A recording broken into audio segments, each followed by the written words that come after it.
मित्रांनो, पाणी हे आपल्या शरीरासाठी अत्यंत महत्त्वाचं आहे. आपलं शरीर जवळपास 70% पाण्याचं बनलेलं आहे.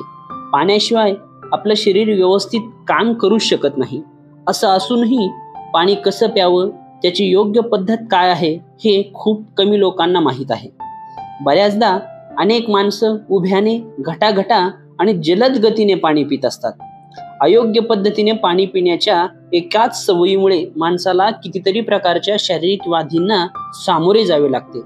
चला तर उभं राहून पाणी पिल्याचे आपल्या शरीरावर काय विपरीत परिणाम होतात, तसेच आयुर्वेदानुसार पाणी पिण्याची योग्य पद्धत काय आहे ते समजून घेऊया. आपण जर चॅनलवर नवीन असाल तर कृपया चॅनलला सबस्क्राईब करा, म्हणजे असेच नवनवीन व्हिडिओ तुम्हाला येत राहतील. मित्रांनो, आयुर्वेदानुसार उभं राहून पाणी पिल्याने वात आणि कफ या दोषात बिघाड होतो, ज्यामुळे अनेक आजार वाढू शकतात.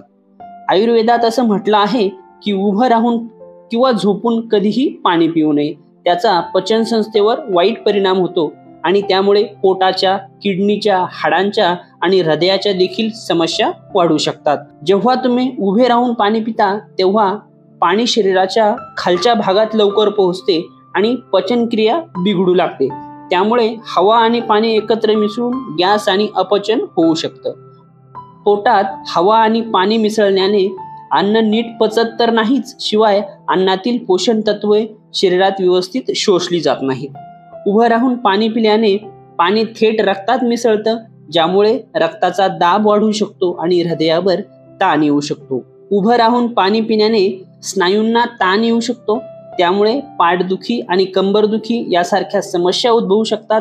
तसेच सांधेदुखीचाही त्रास होऊ शकतो. उभं राहून पाणी प्यायलाच ते पाणी शरीरातून थेट वाहून जातं आणि त्याचा शरीराला विशेष फायदा होत नाही. पाणी वेगाने वाहून किडनी आणि मूत्राशयातील घाण तशीच राहते. यामुळे मूत्रमार्ग आणि किडनीत संसर्ग होऊ शकतो आणि या संसर्गामुळे किडनीला कायमस्वरूपी इजा सुद्धा होऊ शकते. तज्ज्ञांच्या सूचनेनुसार ज्या लोकांना किडनीच्या संबंधित काही आजार आहेत त्यांनी तर कटाक्षाने उभे राहून पाणी पिणे टाळले पाहिजे, कारण उभे राहून पाणी प्यायल्याने मूत्रपिंडाला हानी पोहोचते. उभ्याने पाणी प्यायल्यामुळे ते अन्ननलिकेच्या खालच्या भागावर जोरदार आघात करते.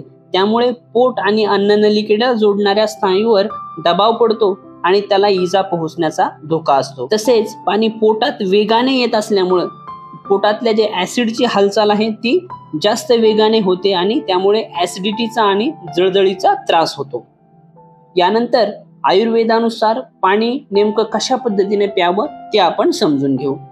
आयुर्वेदामध्ये नमूद केल्याप्रमाणे पाणी उभ्याने आणि घाईघाईने पिऊ नये. पाणी शांतपणे बसून घोट घोट करून प्यावे. असे केल्यास शरीरामधील आम्लाच्या प्रमाणात समतोल राखला जातो. उभ्याने पाणी प्यायल्यास शरीरातील इतर द्रव्याबरोबर ते मिसळत नाही.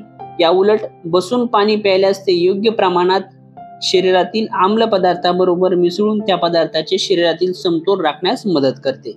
चला तर मित्रांनो, पुन्हा भेटूया अशाच नवीन व्हिडिओसह. तोपर्यंत नमस्कार.